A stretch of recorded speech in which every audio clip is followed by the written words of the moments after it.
All right, welcome back, everybody.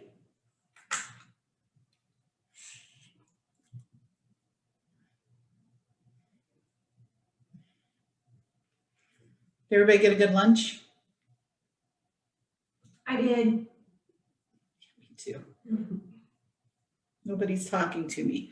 Please talk to me so I know my technology's working. I thought we had it fixed. Everything sounds works. fine. Okay, good. Woo-hoo-hoo. I love it, I love it, I love it. All right. How many of you, other than Casey, are scared to death to actually have somebody go under contract? Exciting and scary all at the same time. Really, right? Because what have we been teaching you this entire Ignite series? How to prepare for that. How to find business. Yeah, lead generate. Right? Lead generate. We've taught you lead generation. We've taught you how to do different types of consultations. We've taught you how to do open houses to lead generate. We've taught you a lot of those types of things. You're going to contracts classes in your market center to teach yourself how to write contracts. And most of you have a coach who's available to you in the event when that happens, that's going to be there to help you with the contract and make sure that you don't do anything silly, right? But then what happens? You go under contract and there's a whole lot of things that need to happen there. And so that's kind of what we're going to talk about today is what happens in the contract to close process.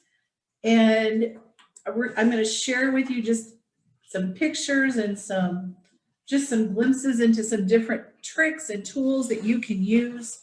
I will tell you that Command has many checklists and tasks that you can use and put in there. But you got to figure out what you even want to put in there. Oh, you're spoiling me.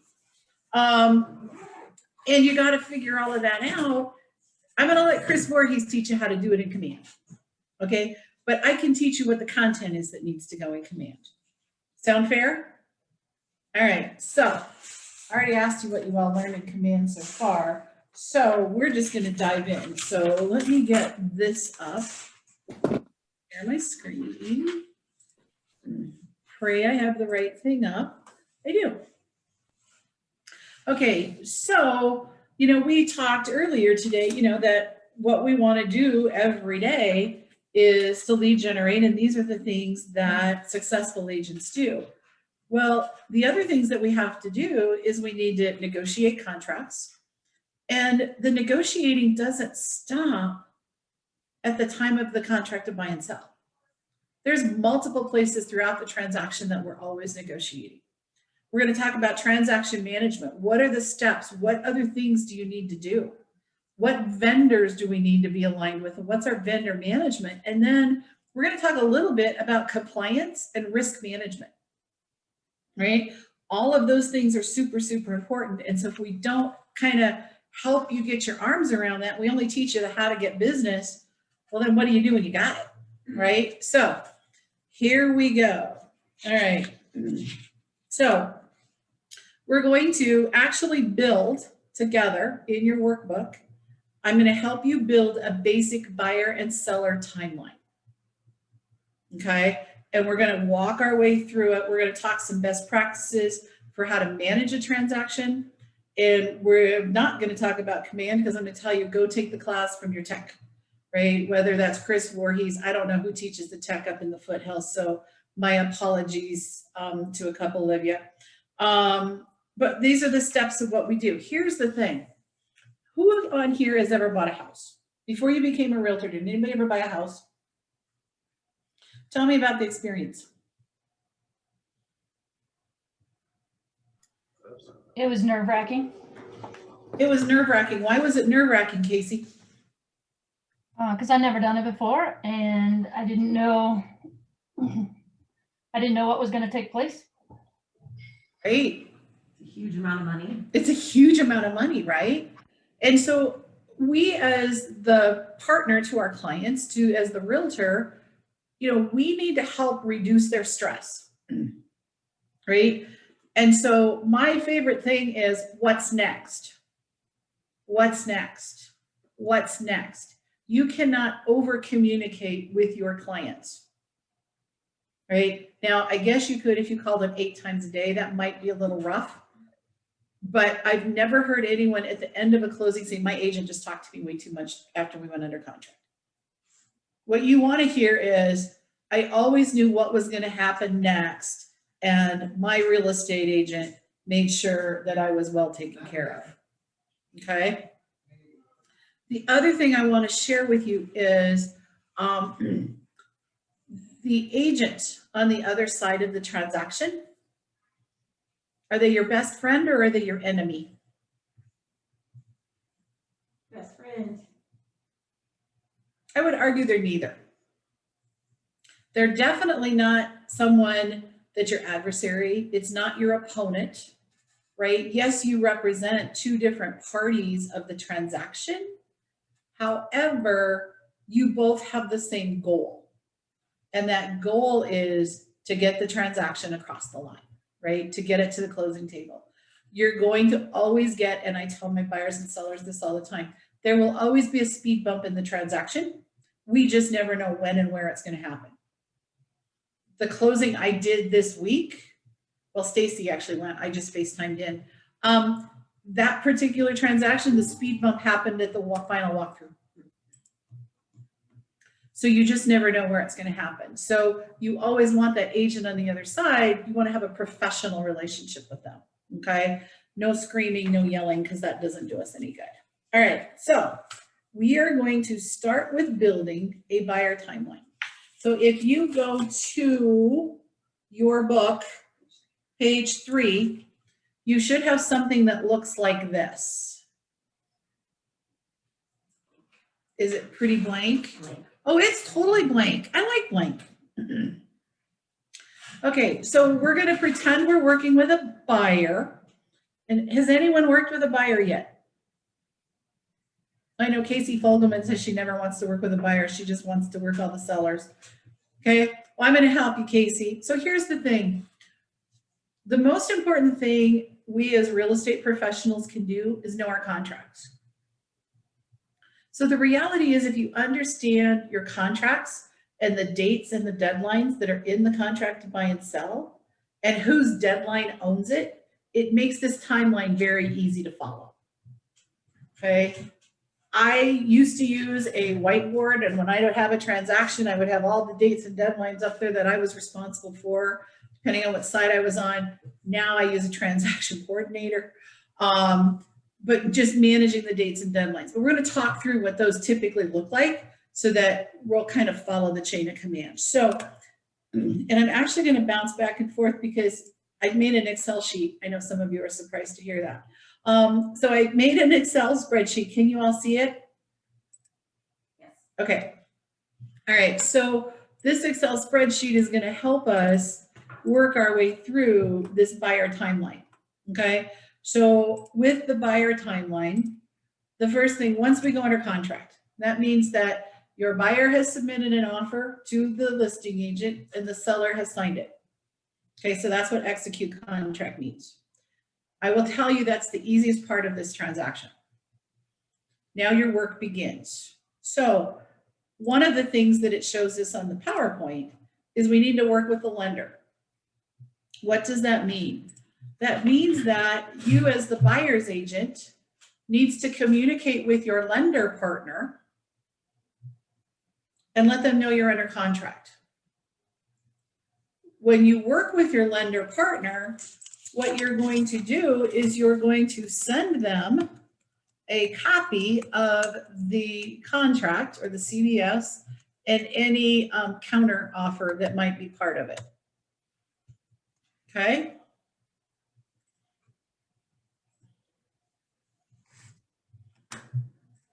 What would be another very important first step that we might have with our buyers that needs to be done from a timeline perspective? You need to have them pre-approved. Well, that happens hopefully before we execute the contract. Oh, sorry. So we're under contract. We've just sent a copy of the contract to the lender. What else is a most important thing that our buyer probably has to do? Earnest money? Earnest money, yes. Okay.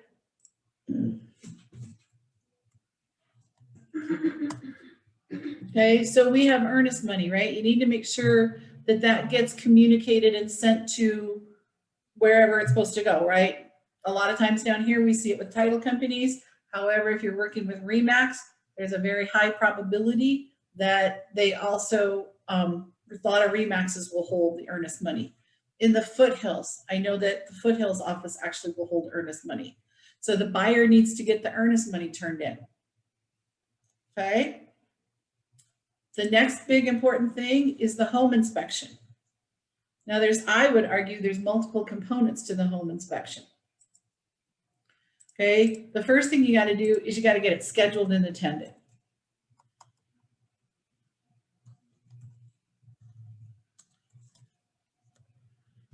Okay, so that is a big one. Now you can do this multiple ways.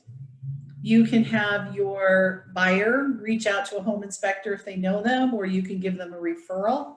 I typically refer 3 home inspectors and let them choose. I will offer to have my team create the coordination between the home inspectors once the buyer tells me who they want to work with. I never tell them, use this inspector. I always give them choices. As buyer's agents, for those of you that are K-Wave agents, Damien is pretty emphatic that we attend, or someone with a license attends the home inspection. Damien's our attorney. Okay, why? Who's responsible for that house? You, the agent, are. Okay. Questions so far? The other big thing that your buyer needs to do pretty quickly is arrange for their home insurance. Okay. And with the home insurance, again, they may go to the same people that either cover their existing home, has their car, or you can refer them to an agent. So these first 4 things need to happen pretty quickly. So I'm going to share with you what we did in my business, because I'm lazy. I'm one of the laziest people you'll ever meet.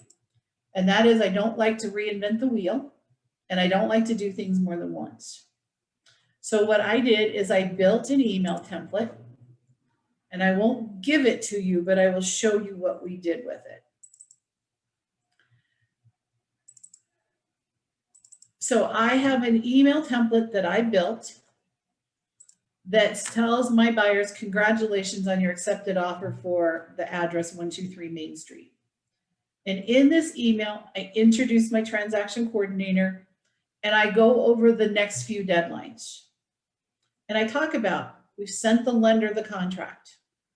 We talk about, you need to turn in the earnest money, and I tell them who they need to take it to and the address of where they need to take it to, right? Remember I said my favorite thing is what's next, what's next, what's next? If you, the buyer, always know what's next, how easy does this just become? Right? It's a lot less stress. So I send an email. Where do they deliver the earnest money? How much? I also talk to them about the home inspection, that we need to get it scheduled. And then I need to get my 3rd one. My other guy went out of the business, but we talk about the home inspection process. Then I also talk about property insurance, and that they need to get that arranged. They don't need to pay for it right now. The lender will need that information, but to get with them. And I give them a referral to an insurance agent. Happens to be David Fear, whose office is just down the hallway. Then I have a little fun. And I talk to my clients and I say, here's a few reminders, and this is some of Margaret's top 10. 1, respond to your mortgage loan officer right away. If they don't respond to their mortgage person, you're not going to make it on time. No shopping sprees, right? I talk to them, don't go shopping. Turn off your Amazon app, right? Don't use your credit cards, keep things stable. I talk about no applying for credit, right? The last thing you want to do is have this client go out and buy a new car. right in the middle of the contract. So we just talk, and then one of the last things I talk about is they will have a freak out moment. It's always the what did I just do moment, and it happens to everybody. So I just tell them that. So draft your version of a congratulations, you're under contract, what's next? And it's going to be easier for you to do that because we're building your timelines. Okay. In the home warranties, in the materials, they talk about the home warranty. I'm actually going to delete that because in our state, that's not necessarily something that we do on a regular basis. And then we have the closing. Now, is that all there is?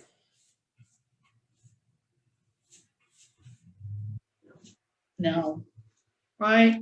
These are the big things, right? That these are up front. Okay, but then there's all these other things that go into it, right? So let's take a look, right? We need to review title and HOA docs when they come in, right? Appraisal. Now, who orders the appraisal?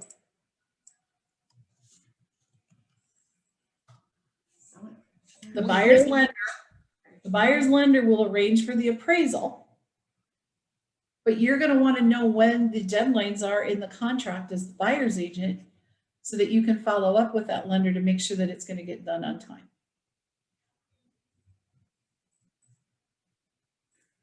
Appraisal comes back, you're going to want loan. I like the words clear to close. Right? Do we have our clear to close from the lender that's going to allow us to close on time? Now, some of you may do this, handle some of these things differently. Some of you may handle them the same. Okay. Yeah. All right. And then before we get to closing, after clear to closing, we want to review that buyer settlement statement.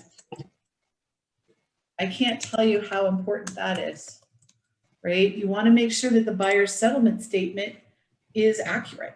Now, I don't expect you to go do the math. There's no reason. I don't prorate the property taxes. I gut check it.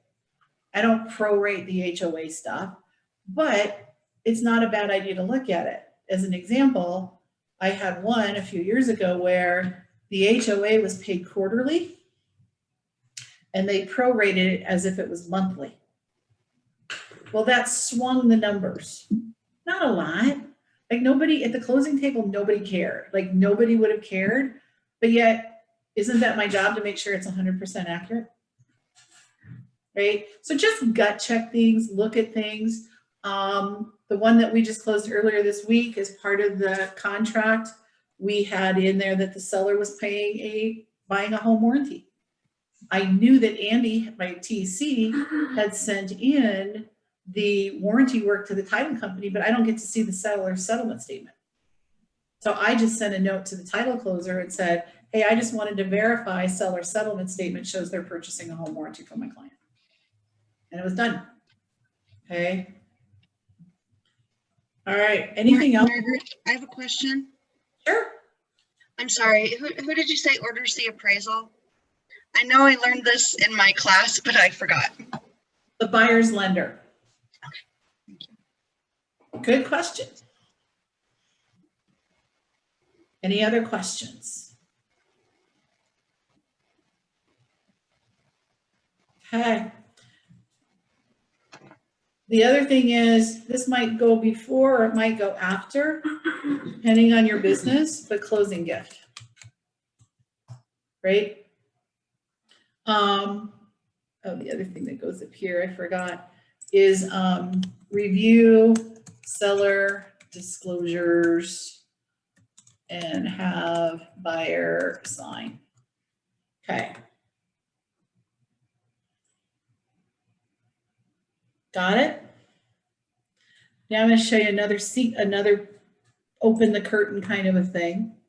Wouldn't you want to do, I know a couple of mine, they did not do a walkthrough, but wouldn't you want to do a final walkthrough? Oh, Yes, thank you. We should always do a pre-close walkthrough.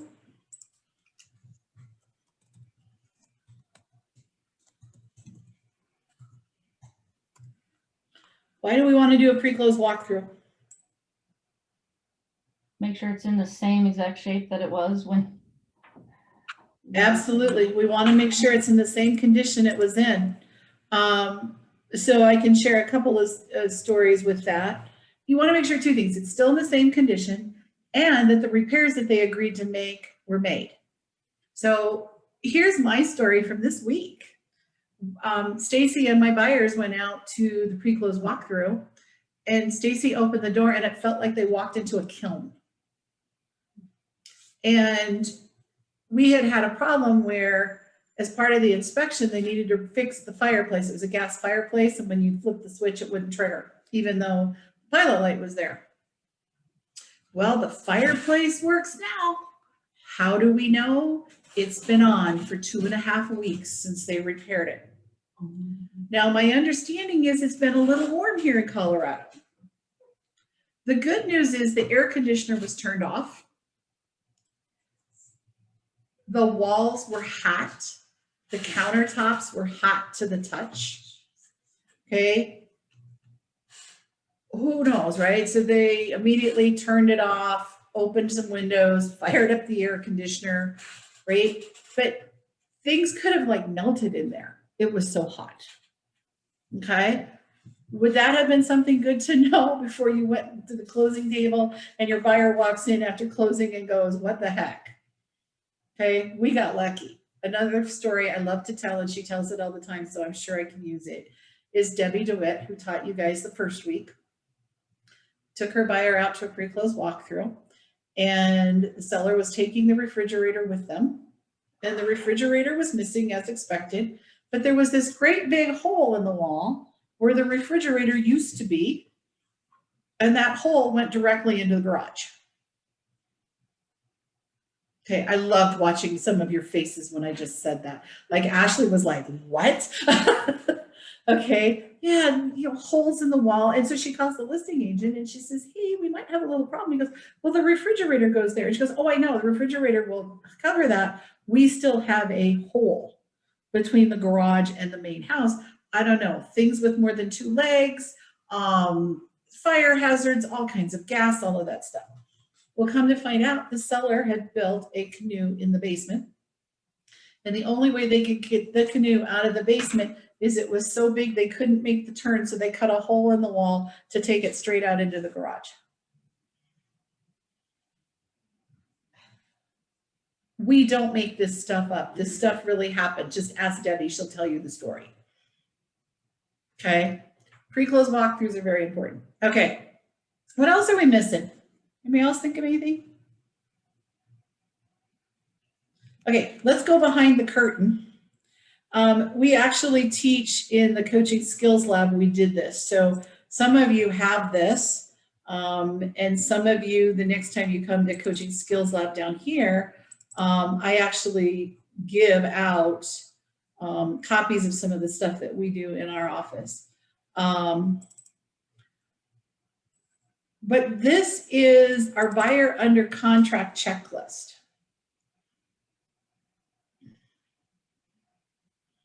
Open, open, open. Oh, where did it go?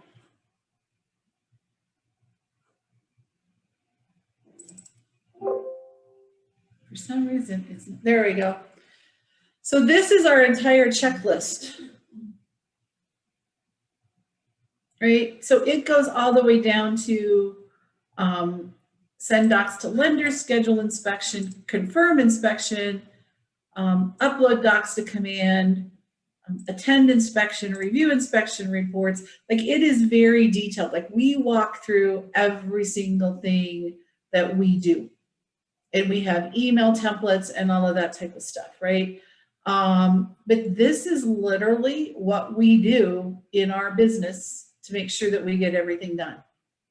Like, we even have on our checklist, take a photo of the buyer in front of the house so that we make sure that we have that, because we're going to use that in Facebook, right? We check in on Facebook at the title company.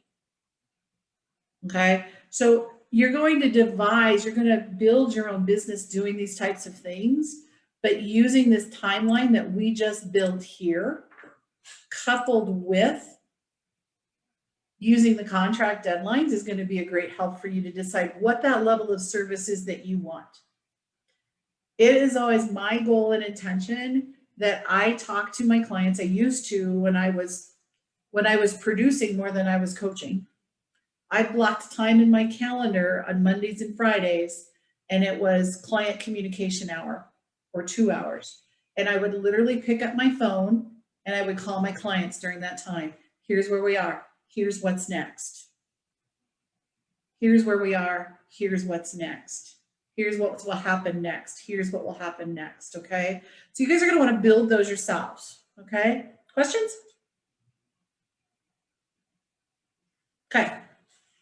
All right. Let's do the same timeline down here for the seller. And then we're going to go back up and we're going to talk about what documents you need in Colorado at all of these various steps. Does that sound like a plan? Yes. All right. So the seller accepts the offer. What do they need to do next? All right, Casey, come on, help me. You just accepted an offer. What do you got to do next?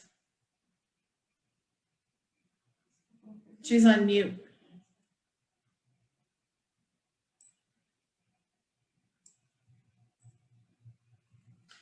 First thing you need to do is you need to order the title work.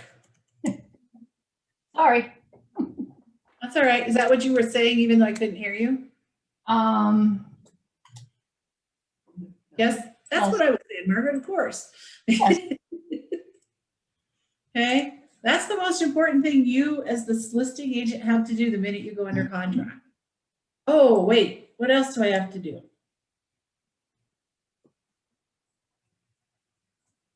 I need to update the MLS. Yeah, if you don't do that, you get fined. Yeah, on both ends of the contract, so let's just put that here too. Especially get fined right there. Fortunately, it's only 25 bucks, but nobody wants a fine. I know, but it just is so embarrassing. Okay, Cassie, are you speaking from experience? Of course. It just happened the second time again. yeah, Oh, for on the closing side or on the front end? Closing side, because I go in and do all the documents and then I forget to go back and, So you need a checklist. oh, it's on there now. Second time's a charm.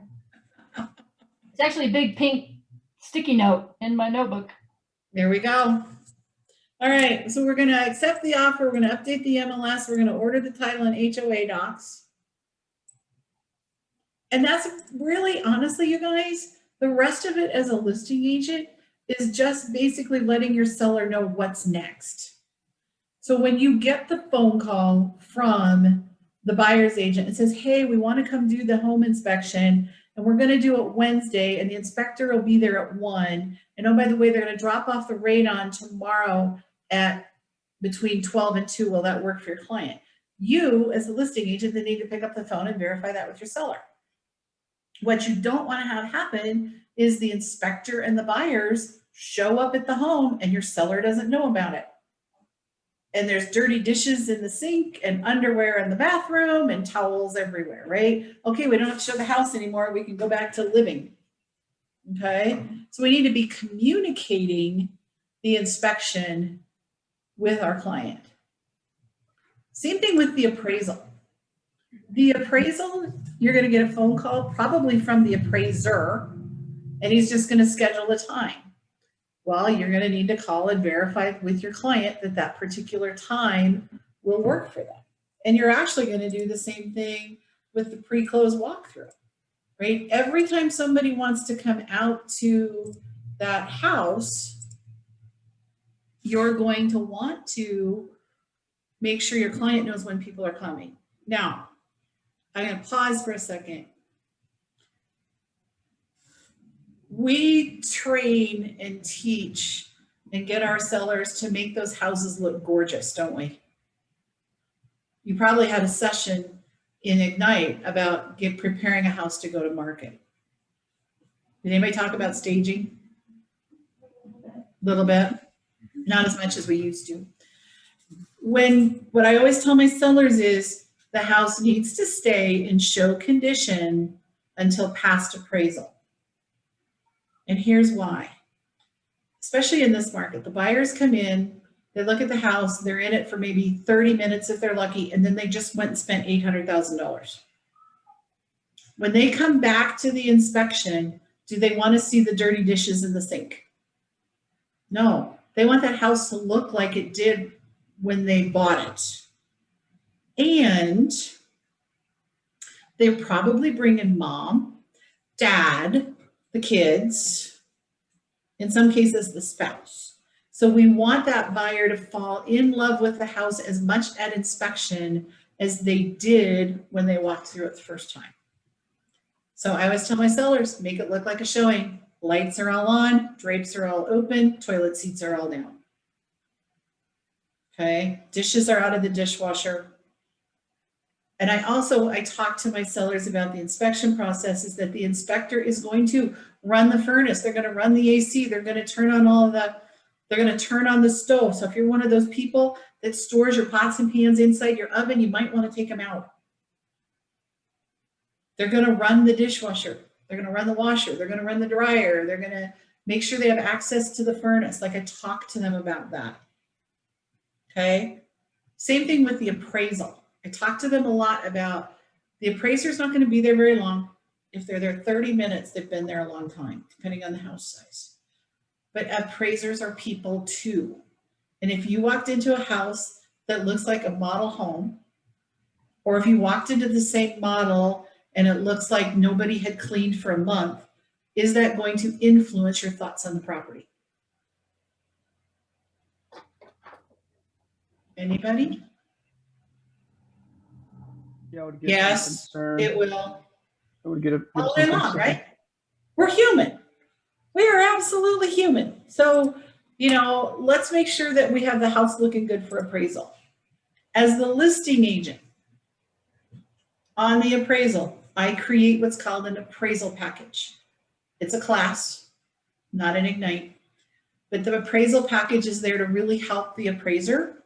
I always meet my appraisers at the house because I want them to know that I'm their partner. I want to build a relationship with them.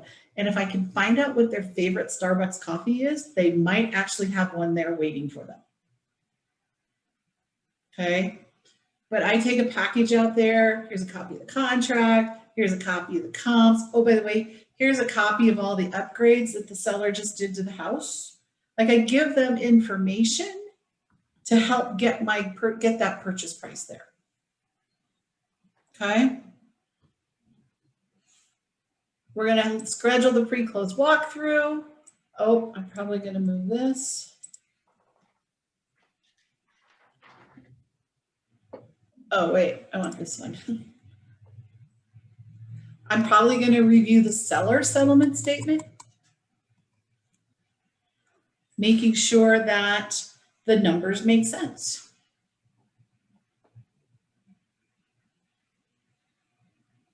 Anything else I'm missing? What about disclosures? Don't you have to send those to the? Yep, I sure do. Let's do this way. Send seller disclosures to buyer's agent. Yep.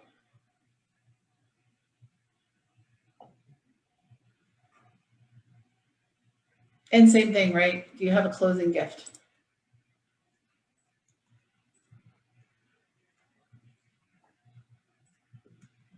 I'm having trouble with my shortcuts, sorry. Not required, but maybe. Okay, anything else we're missing?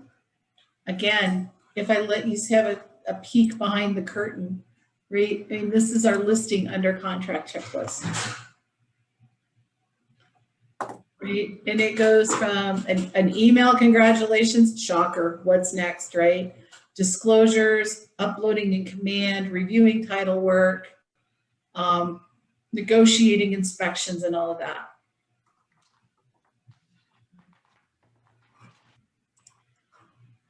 Now, what goes along with these things? Right? So questions on the timeline.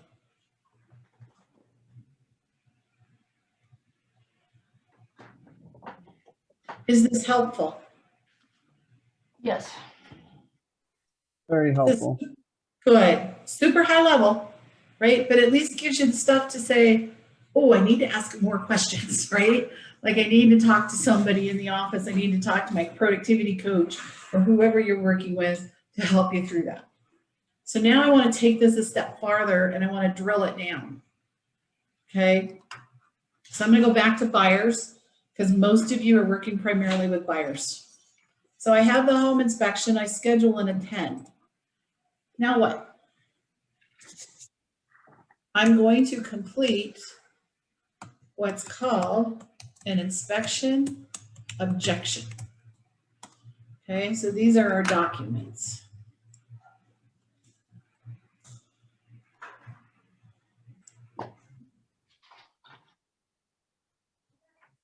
Hi, Corey.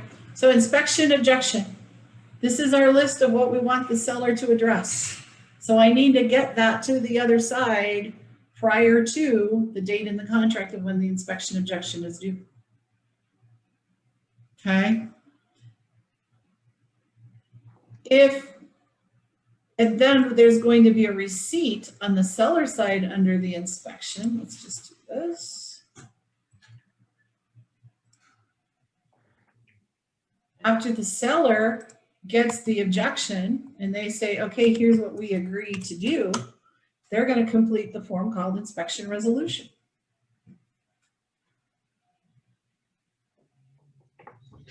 Okay.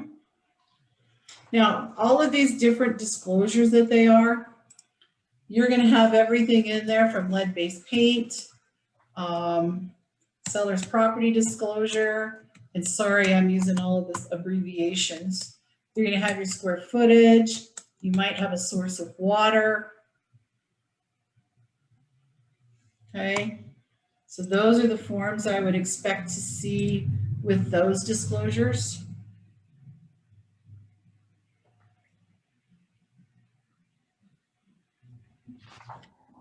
If you have an appraisal that comes in short, there's actually a document. There's an appraisal objection document. I've never had to fill one out yet. Okay, but this is where you're going to work with the seller, the listing agent. The listing agent's going to work with you and their client. You're going to try and find a way to solve it. With appraisals, you can solve them multiple ways. The buyer can go back and contest with the lender and say that the appraisal was wrong. And you provide a bunch of documentation, see if you can get the appraisal value increased. Or you renegotiate the contract, or you end up terminating. I mean, any of those things can happen. Okay.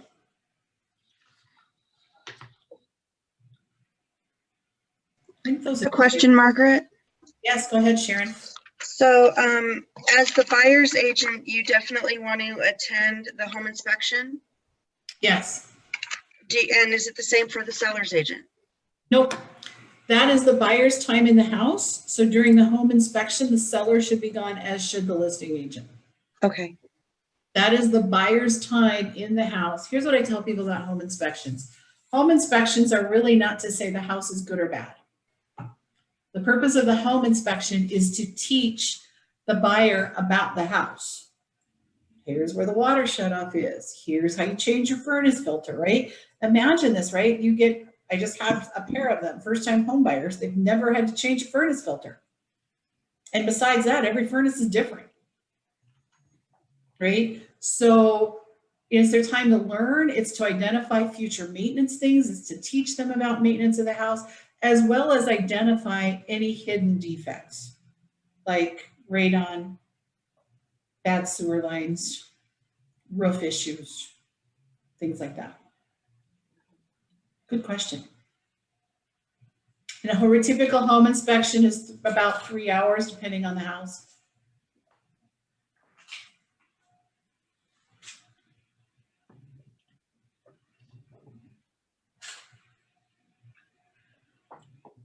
Questions? I think we got it all.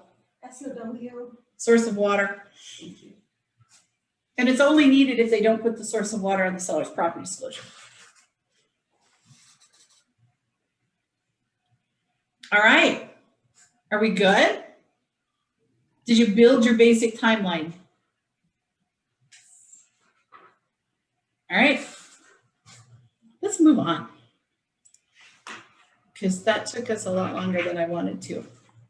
Okay, so on your timeline, what I would have you do, so let's do this. The next thing we're supposed to do is plot communication points. Okay, and so what that means is we're going to identify in that timeline where is some key communication points. So let's kind of just do this as a team, and maybe we'll put a red box around it or something that says, here's a good time to communicate with our buyer. So where would you start?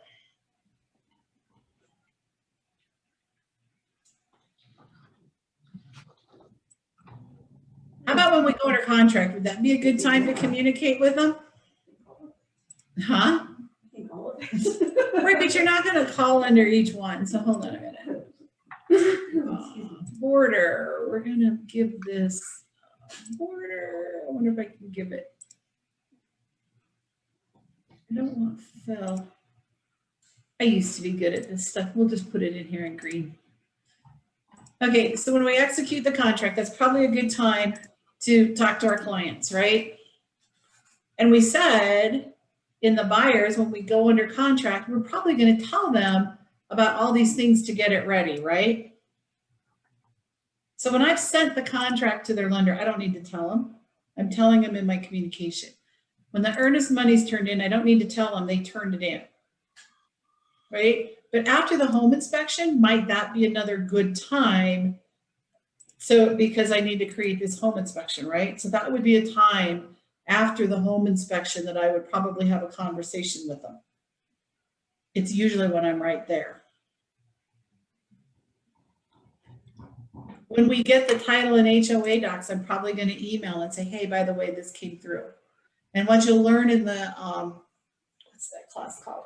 The clauses class, there's actually some email templates that Damien has written for our office that give you the language that you can use. It just says, hey, you should have received this from the title company. Please review it if you have any questions, blah, blah, blah, blah, blah. Okay. Appraisal. Whether the appraisal comes in good or the appraisal comes in bad, is that a good time to talk to our client? Like I said, I typically every week, once a week, either on Fridays or Monday, depending on where we are in the contract. But some of these key communication points are right here. And I would argue one of the most important one is about a week after closing. How do you like the house? How is it going? How did the move go? Hey, don't forget to fill out that, don't forget to give me that 5-star review on Google. Okay. Same thing here with the seller. I'm going to talk to them to let them know when the inspection is going to happen. And then at the same time, when I'm creating the inspection resolution, I'm going to let them know when the appraisal is. I'm going to let them know when the pre-close walkthrough is. So Casey, I think you said it right? I'm going to talk to them at every step. It's just, you don't have to call them and say, I sent this to the I ordered the title docs today. They don't care. That's your job. Right? Okay. Questions? All right. We did the documents already. So, risk avoidance. I think the biggest way to avoid a deal falling apart is simple. Talk to people. Communicate. Absolutely. Communication is the word, right? If you were to pick an area, where do you think some areas are where we have the most risk of a deal falling apart? Appraisal. Appraisal. Okay. Where else? Inspection. Inspection. Yep. Possibly loan. Yep.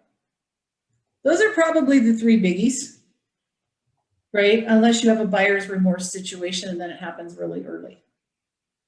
So let's use inspection, because we're seeing right now, that's a big one where people are canceling and terminating because of inspection. And a lot of that's driven by the fact that buyers are spending a lot of money and they're starting, it's nervous. It's scary to spend that kind of money and not have the perfect house. So what would be some things that we can do around the inspection process to keep a deal from falling apart? I'd love to hear what you guys think. Even if you've never done one, if you've bought a house yourself, you kind of an idea of what goes on there. Well, before, the homeowner could make as many, small repairs as possible to make it, to take those things off the table as far as questions during the inspection. So preparation, absolutely. Yeah, to the extent that they can at that time. Yep. Well, so exactly, right? So I always tell my clients, look, part of your annual maintenance is to get your furnace looked at, right? Did you do it? If not, maybe we should have the furnace guy come out now and, oh, by the way, why don't you change the filter now? Yep. So make those small repairs that you know that are wrong, that are wonky. What are some other ways? Can you do a pre-inspection? To do a pre-inspection on the seller side? Yep. What else? How about setting expectations with our buyers? Right? And really on both sides, right? But setting expectations if I'm the buyer's agent.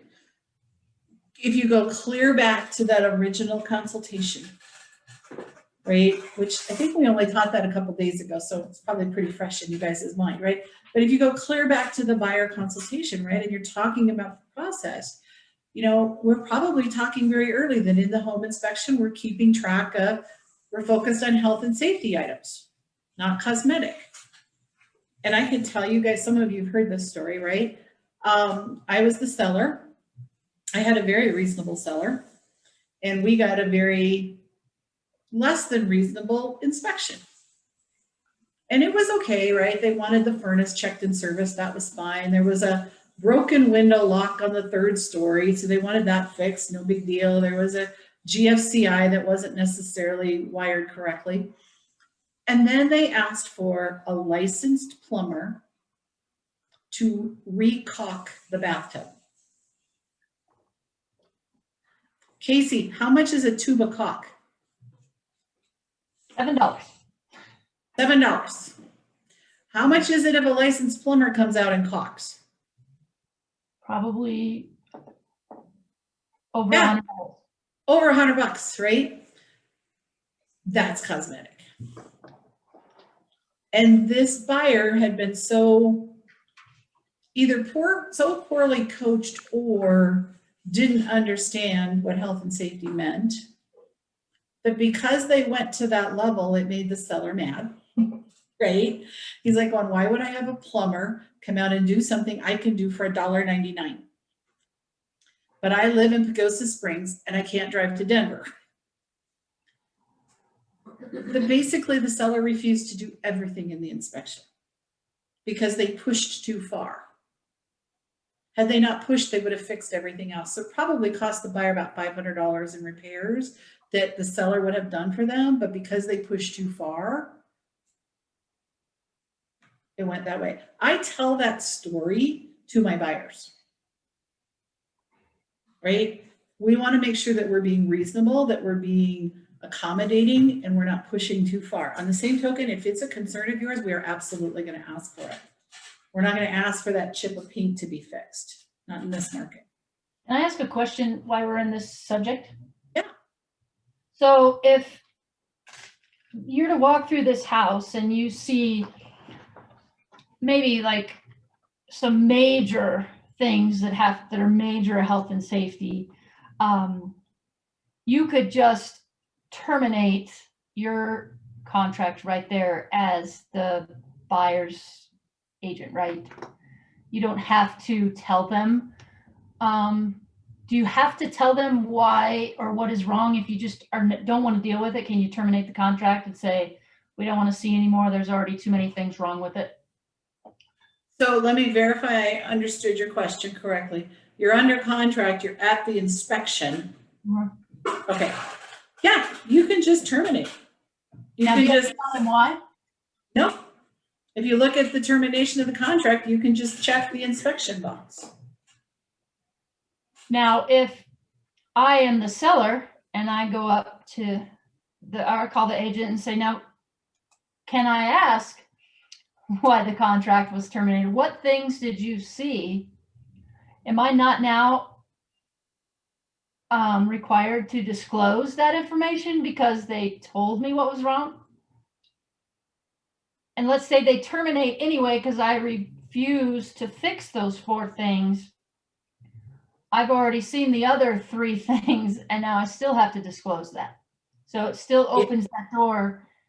But in another playing field, you might want to know those things before you go to the next buyer so that you don't get hit with this huge, every time you turn around, they're canceling, terminating because of the inspection.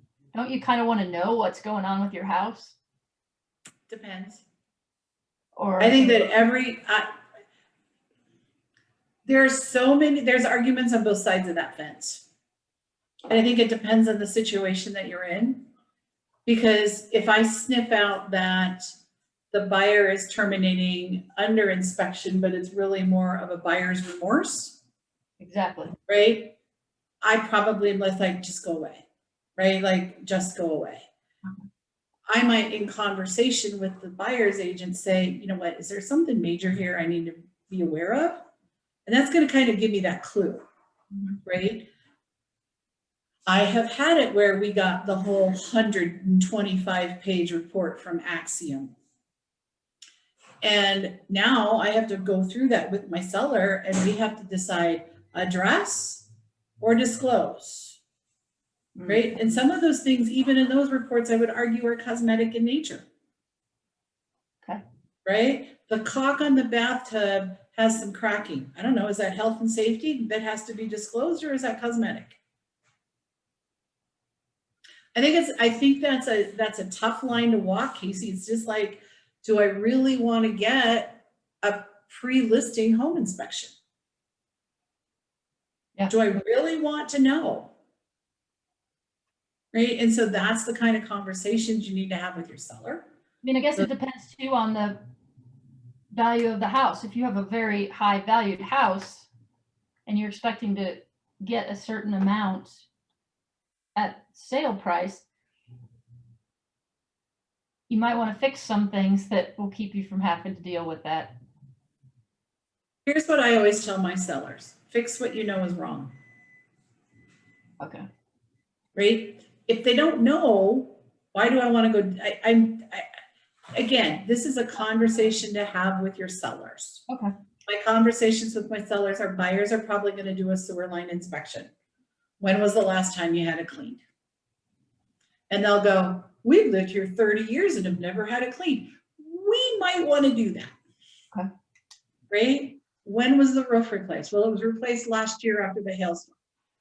Great. Now, there are some agents in the office who they have a roofer that will go out at no cost and look at the roof before they even put it on the market.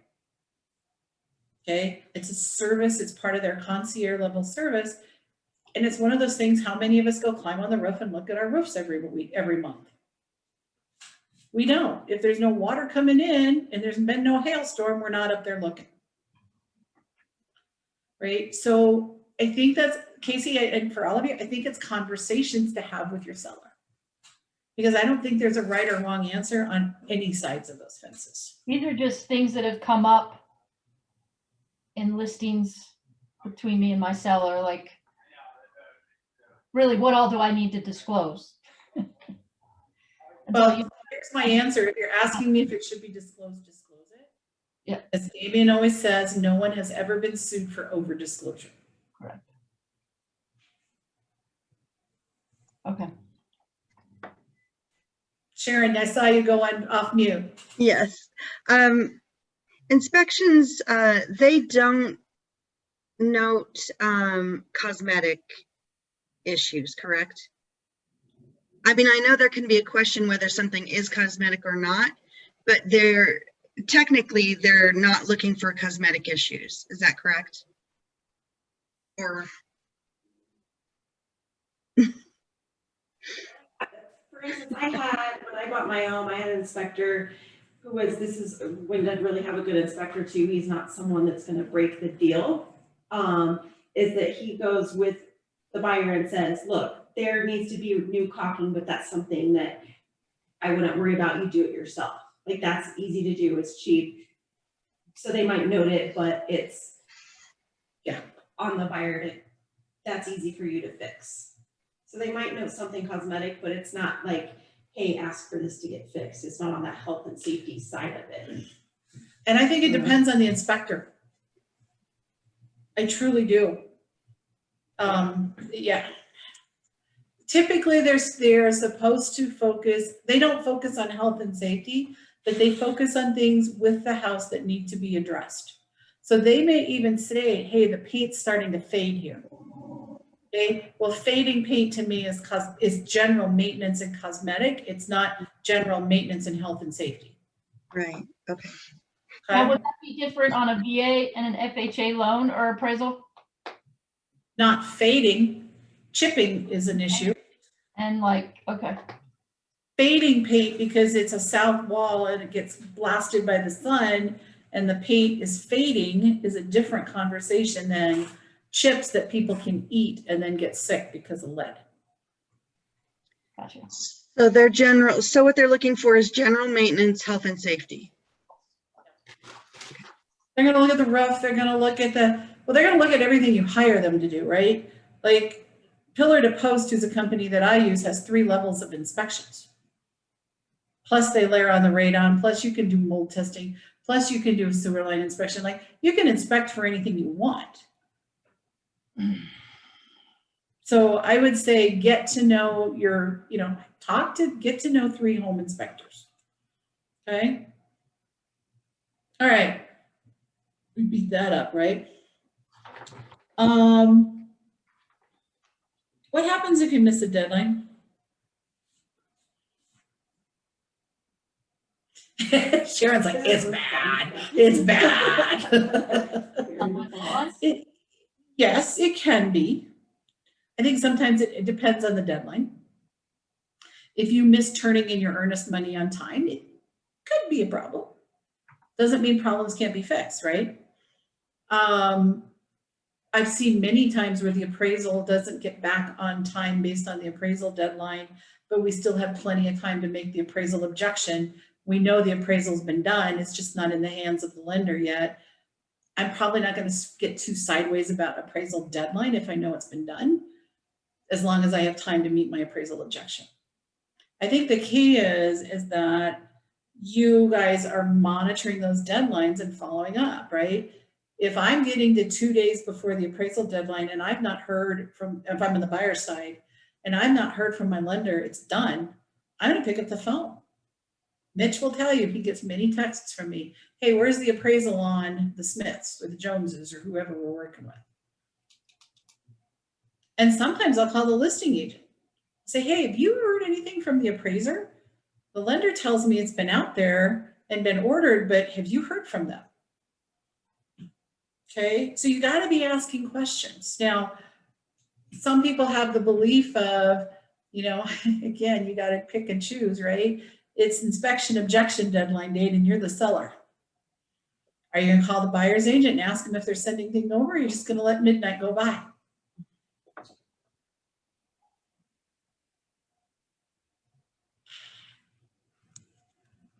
I can't tell you there's a right or wrong answer. Okay. All right. Feeling better? How many of you are now ready for your first transaction? All right. Why is the co-broker relationship so important? What are your thoughts? Oh, wait, you guys can't see me because I forgot to share the screen. Hold on a minute. Now you can see it. Why is that co-broker so important to us?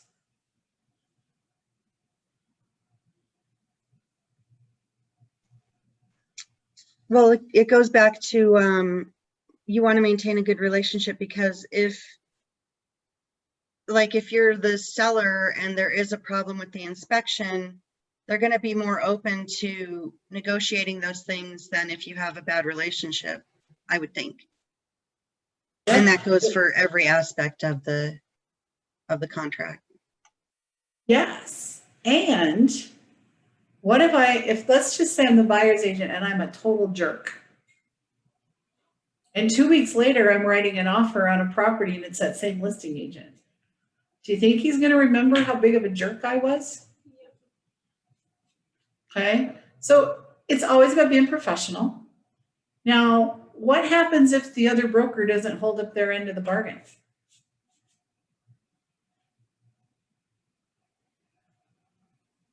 Guess what? You just do it. You do whatever it takes to get it across the line. Right? And so maybe sometimes you have to call if it says the listing agent, you need to call the buyer's lender. Say, hey, I haven't heard from the appraiser yet. What's going on? Right? I mean, I had a transaction recently where the last time I spoke to the buyer's agent was the day I told her, congratulations, we accepted your offer. I never talked to her again through the whole transaction. Fortunately, they had a good transaction coordinator, but it happens. And so it's super important that one, you keep a good relationship going, and also understand that sometimes you just got to pick up the ball and do it yourself. Okay. All right.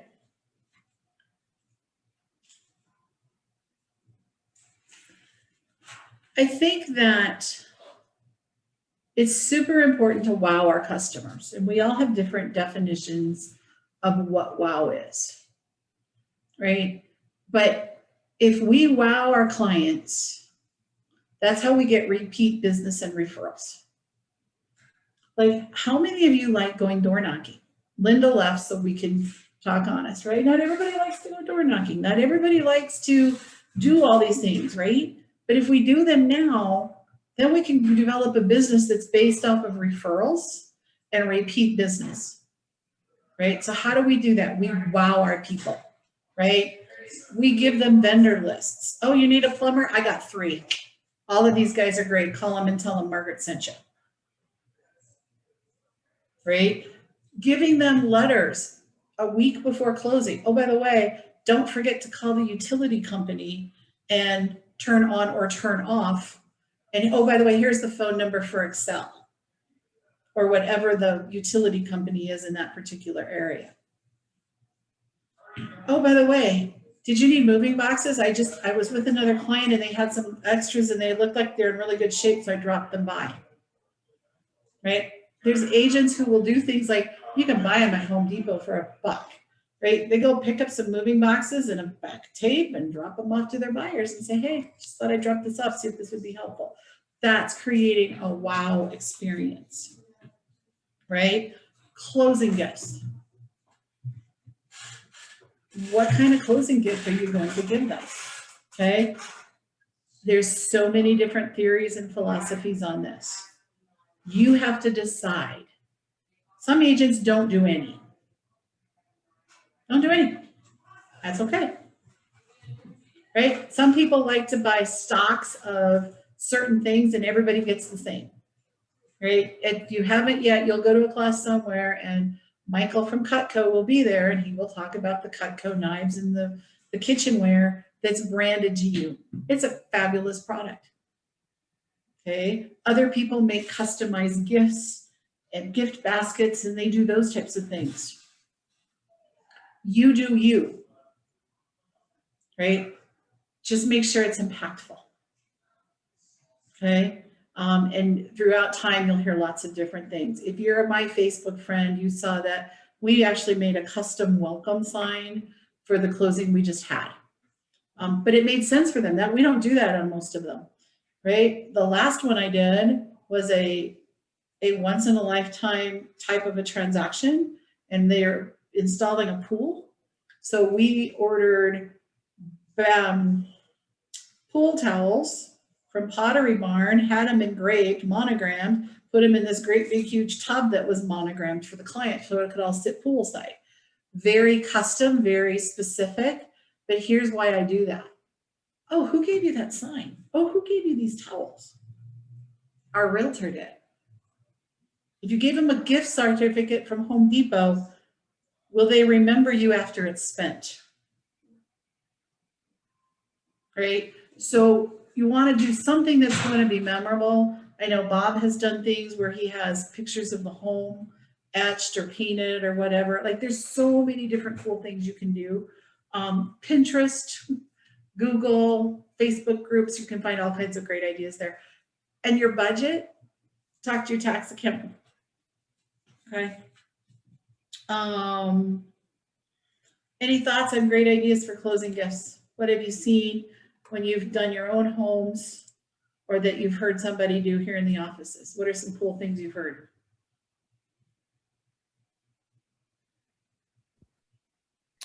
I saw one, it was, you can order it off Etsy, and it was someone bought their first home and they had it like painted and framed. So they had like a little picture of it. I thought that was cute. Yeah. For your sellers, let me give you one because it's really inexpensive and everybody cries. So you have a seller and you stage the home with their belongings. Those are the two key things. Who paid to have some really great professional photographs taken of that house? You did, right? You can go to like a Shutterfly or a photo album creating online place, and you make a photo album from the photos of the home that you just sold. Now, I'm crafty, my daughter's crafty, that's our jam, right? But we create these books, and then the very last page is either a picture of their new home because we helped them buy it, or the city that they're moving to, or something. And then we also will find pictures. We are good Facebook stalkers. We will go out into their Facebook memories and also find pictures of them in that house of different events if we can find the right things. Or like one of them, we knew she was moving out of the area, and we knew that there was a special church in Golden where her and her husband had married. We went and took our own picture of it and put that in the book. I will tell you, people cry at that, and normally it's under like, we did one time because we had enough coupons, it cost us $5. And I will promise you that's a lifetime book, right? It's the type of thing they'll keep forever. So those are just some of the things, some ideas to share with you guys. Of things that you can do to make some of that wow. Okay? You got a refrigerator from your realtor? Yeah, because they were redoing their kitchen and I needed a refrigerator and they gave me their old one that they were replacing, and that was amazing to me. Like, I got a refrigerator. That is crazy. Normally, the only way the realtor gives a refrigerator is if they screwed up in the contract and had to buy it. And you will hear those stories as well. So, all right. As I said, there's a way to keep track of all these tasks in Command. I would tell you to go to the next class that your tech trainer has in your market center. Down here, it's Chris Voorhees. Again, Eric, I don't know who's teaching up there. You can check with Jody. And they will help teach you how to do that. Because Command is not something that I use it. I can't teach it. Mainly because Stacy does 90% of it. So what did you learn today? In this session, not the earlier one. Eric, what'd you take away today? Oh, just the checklist and some of the gift ideas, putting some thought into them. I think obviously with each client, it's going to be different, but the thought behind it, I really like. So, but the checklists were huge. Perfect. What comes next? I like the idea of the letter to the client. Like this is what to expect. Just little things to remember. So thank you. You're welcome. What else? Who else had a takeaway today? This is the I liked Oh, pretty big part of your job is to making sure all this stuff gets done right. So not only, but dates and deadlines, I think you really need to know those and make notes onto whose responsibility it is, who you should call if you don't hear anything, so you're not bothering the wrong person. My last transaction, I barely talked to the agent, which was great. We had everything very smooth. The first time I did it, it was every 15 minutes she was sending me this and that and this and that. And so just I set up those boundaries too. Like, no, if you know all this, then you can help the other side. Yep, Calm the other side exactly. down as well. All right, and Ashley, you had something. well, I was just gonna say having, like that prepared list of vendors, just so you can kind of be that go-to person. They obviously trust you, so. Exactly. All right. Jamie, Sharon, Sal, anything else to add? I like giving them reminders to do, especially when they're a first time home buyer, like you're gonna need to change your mailing Mhm. address, you're gonna need to, all of that, all of those things. I think that's really cool. Those types of things get so lost in the mix. Yeah. Right? Here's another little closing gift idea that's super fun. We actually give to all of them, buyers and sellers, change of address cards. And we design them in Canva because that's what Stacy does.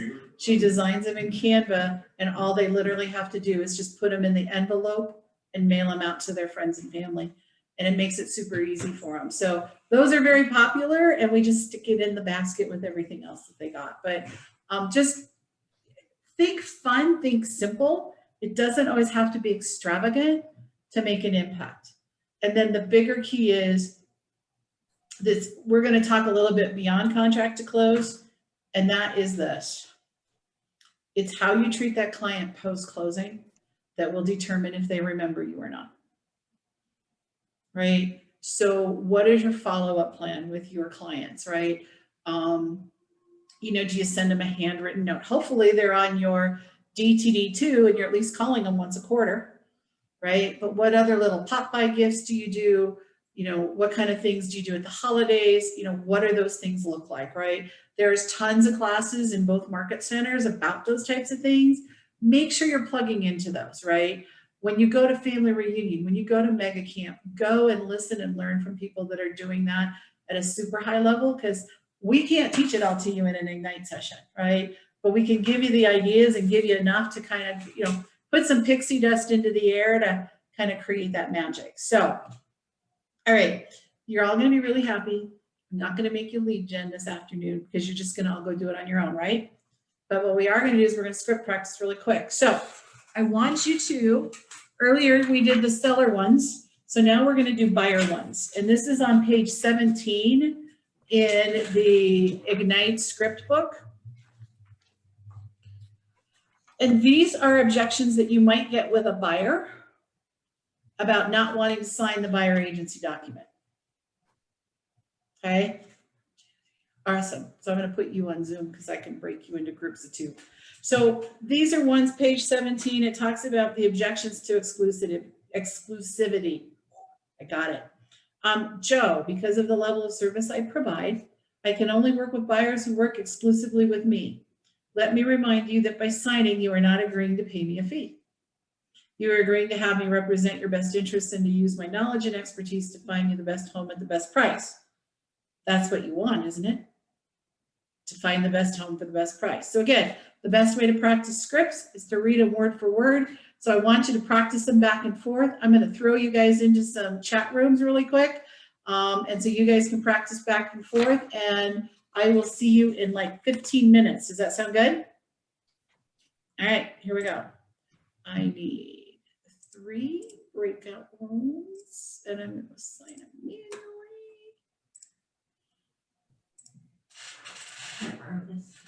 Yep.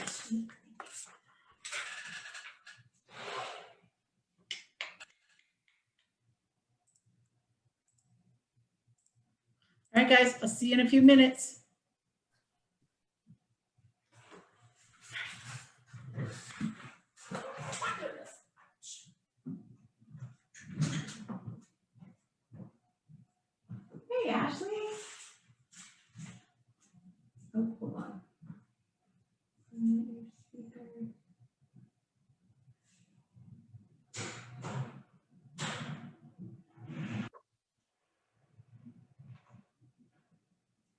There we go. Now I'm good. All set? Yes. And I have my volume up. Something, right? Yep. So I turned to page 17 and it is not, I believe, where it's supposed to be. Do I have maybe a different script book? Maybe at the top, it should say handling objections to exclusivity. Okay, let me try and find that.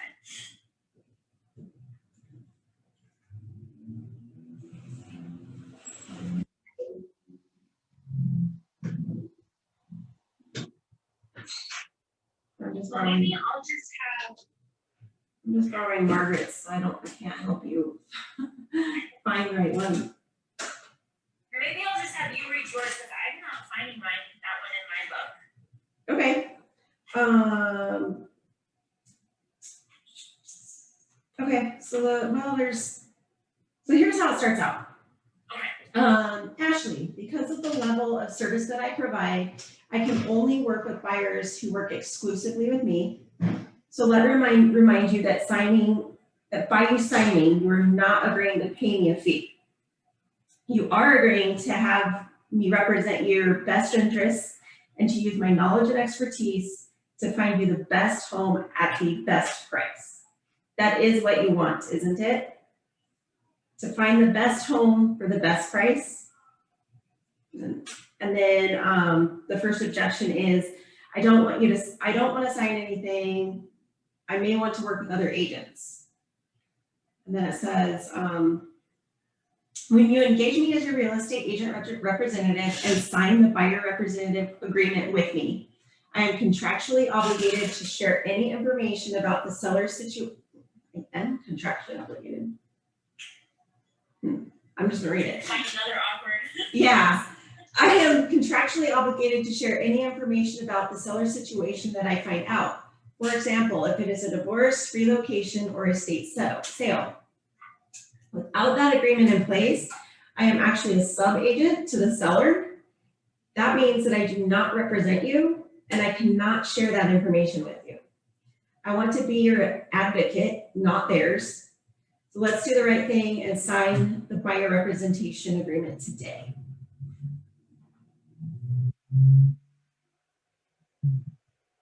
Sounds great.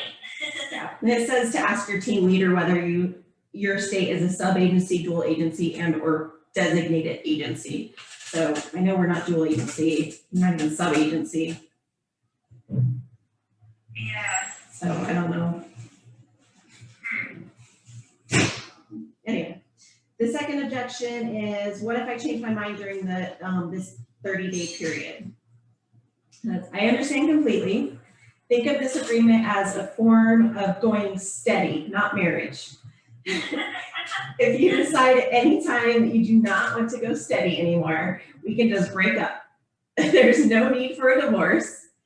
And you can break up with me if I'm not meeting your expectations. If you feel comfortable with that, you can say, okay, the agreement with your initials. That's funny. I like that one. I like that one too. I'll get a laugh. Right? Yeah, like let's get that like more at ease. Right. Yeah, I like that. That's funny. I like that one. So I found it. So Okay, Go cool. ahead and read it. Yeah, if you wanna just, I was on the third objection, so if you just wanna go from there, so I'm gonna say, I can find a home on my own through the internet. Wait, where's that? Oh, got it, okay. So searching for homes is the fun part, and you will certainly use the internet to find your home. Finding your dream home is not why you hire a buyer agent. You hire an agent to help you get the house you find. So my job is to protect your interests throughout the home buying process and negotiate on your behalf to get you the best price terms. Yeah. And then, Mr. and Mrs. Buyer, I appreciate your decision. Since I can only work with buyers who work exclusively with me, I'll just have to wish you luck in your home search. And thanks again for coming in to meet with me today. And please let me know if you change your mind. Good. Good. Still feels so like greedy. Yep, And I've started doing the scripts on my own and using in the I don't remember which one, Spark. Spark notes? No, but in the first section that they call Spark instead of Element or Elementals. There's The first couple. Yeah, there's a template of like how to memorize these scripts and go through them, and I started doing that, and it's really helped me. It takes a long time. Let me see if I can find it, and I'll tell you exactly where it's at.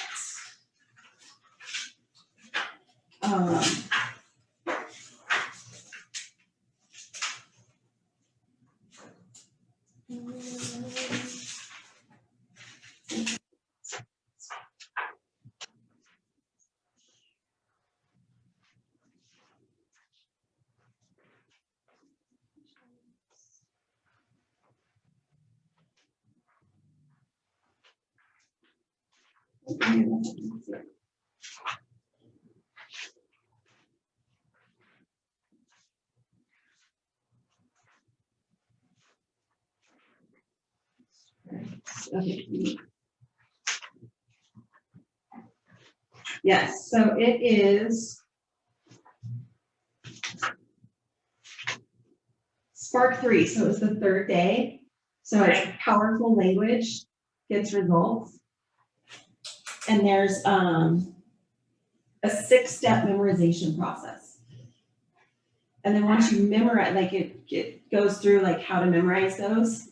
And it does take a long time. Like I started with one script and it's like repeating like I don't know how many times. And then you add a sentence to it.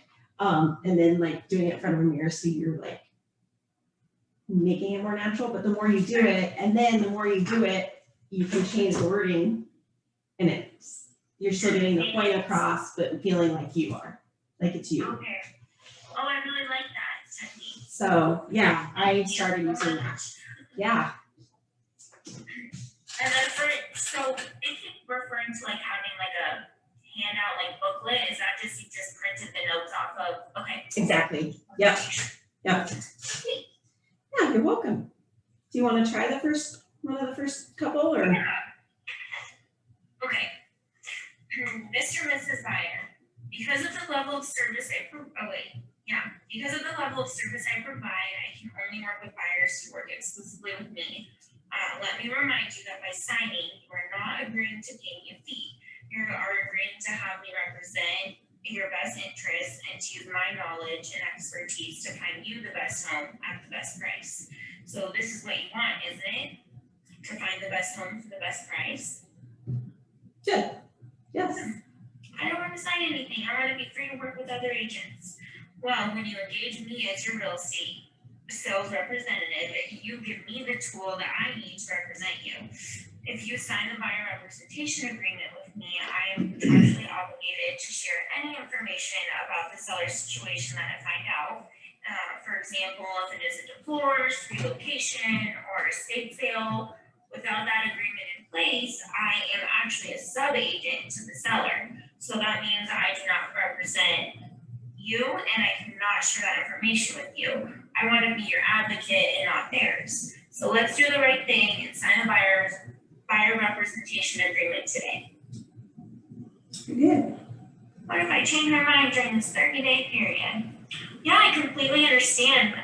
Think of this agreement as a form of going steady, not a marriage. If you decide at any time that you do not want to go steady anymore, we could just break up in and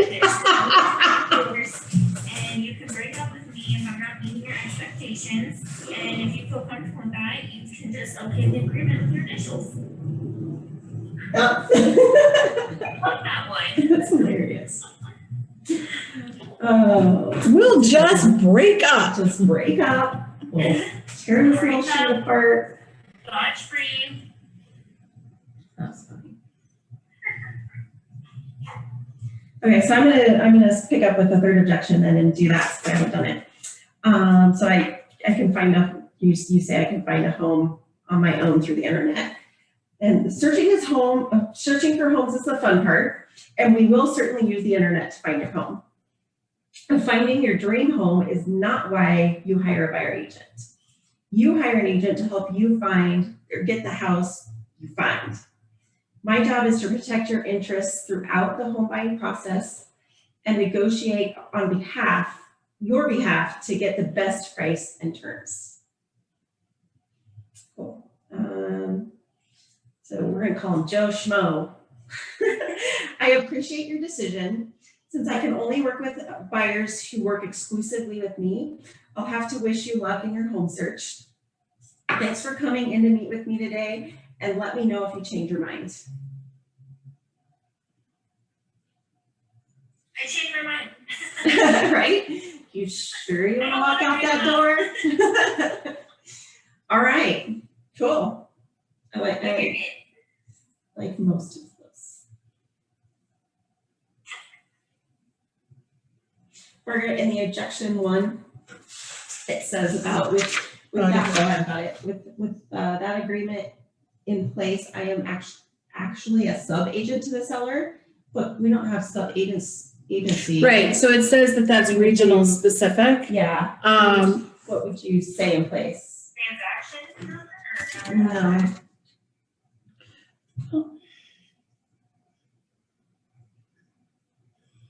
Trying to find it, hold on a minute. Agency. Objection one. You know, I'd probably do it without that agreement in place. I'm actually just a paper pusher, which means I don't represent you. I mean, I probably wouldn't even give it a title.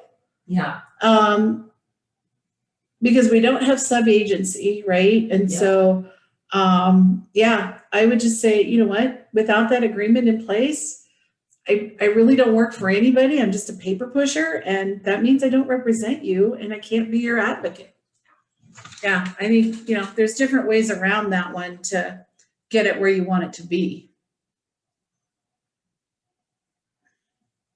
Could you hear all of that? Yeah. Okay. Actually, I wing it on 90% of my scripts, but I've always learned like these types of things, and then you just figure out how to adjust them. Yeah. They at least give you something to go to, so you're not like deer in headlights. Like, Yeah. I know I've practiced this, and then you may not even hit it word for word, but you're on track. I used to tell my old coach, I channeled her the other day, right? Because, you know, she would script and script and script. And I know there's things that I say that sometimes all of a sudden, those of you that have been around me for a period of time are now saying it. Yeah. Right? And you don't even know you're going to do it. And then all of a sudden it just comes out of your mouth. You're like going, oh, I guess I heard that from Margaret one too many times because I just said what she would say. Yeah. And that's the beauty of scripts. We'll talk about that here in a minute, but they teach you they help you so you can listen and not think about what you have to say. Bye, Ash.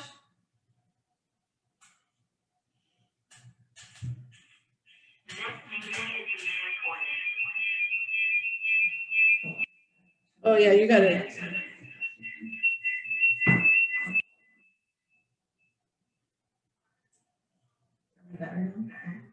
We're not screaming. Hold on. Turn my volume down. Okay, there we go. Hello? Now we're good. There we go.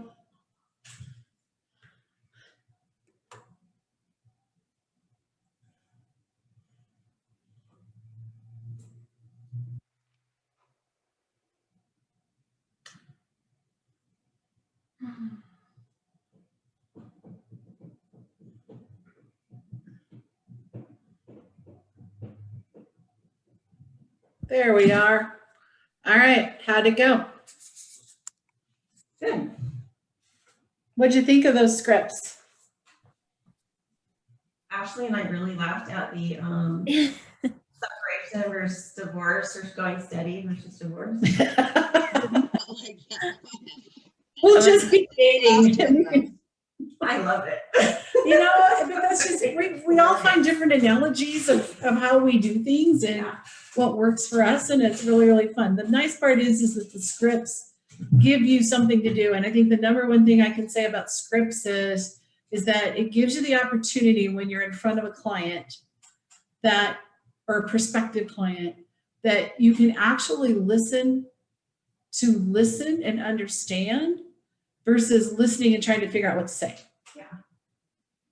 Mhm. right? Like if you can listen to them and know that you have all these tools in your toolkit to be able to reply, you can actually listen to them and understand, because otherwise they're just like my kids. They're trying to argue with me all the time before I even finished a sentence.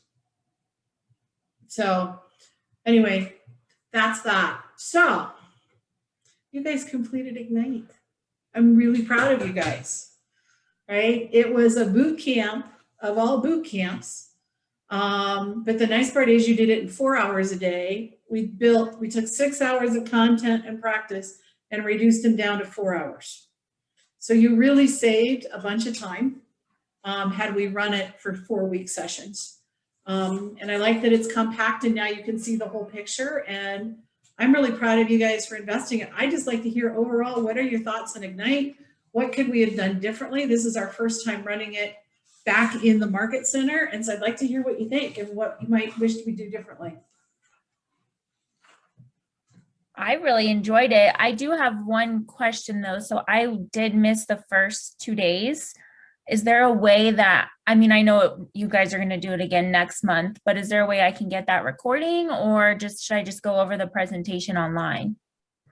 I believe most of the sessions, because we recorded them, Stacy has gone and edited them so that, like, when you guys were doing script and role play, you guys don't need to watch that on YouTube, right? Or like this one, I started early. You don't need to sit there for 15 minutes while it was silent, because I wanted to make sure the tech was up. So I believe she's edited them so that you're just getting the content. I believe most of them are out there. We did have one day where technology failed us. So send a note to Stacy. Okay. And it's stacy@stacytimmerman.com, and ask her for the link to the YouTube channel, because I don't know where it is. Perfect. All right. And I believe those first 2 sessions are out there. It's also, the link to the YouTube is in the email that also has the Zoom link. Oh, cool. Thank you. And then one more, would you mind sharing your screen again with that Excel timeline so I could like snap a little picture of it just so I have that?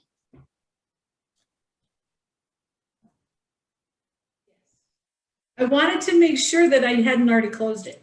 Okay. I am the queen of closing things fast. And I just dropped. This one? Yes, that one. Thank you so much. And I just dropped the YouTube link in the chat, so if you want to get that real quick before she logs off. Oh, awesome. Thanks, Jamie. All right, now I'll let everyone else talk.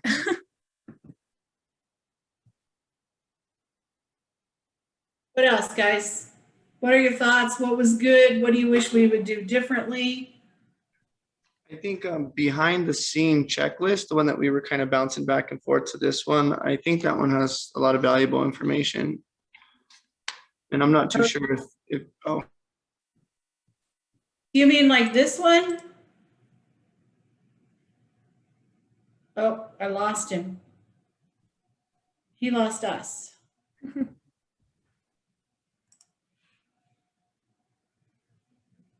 We'll come back. Sharon, anything from you? Thoughts, feedback, the good, the bad, and the ugly?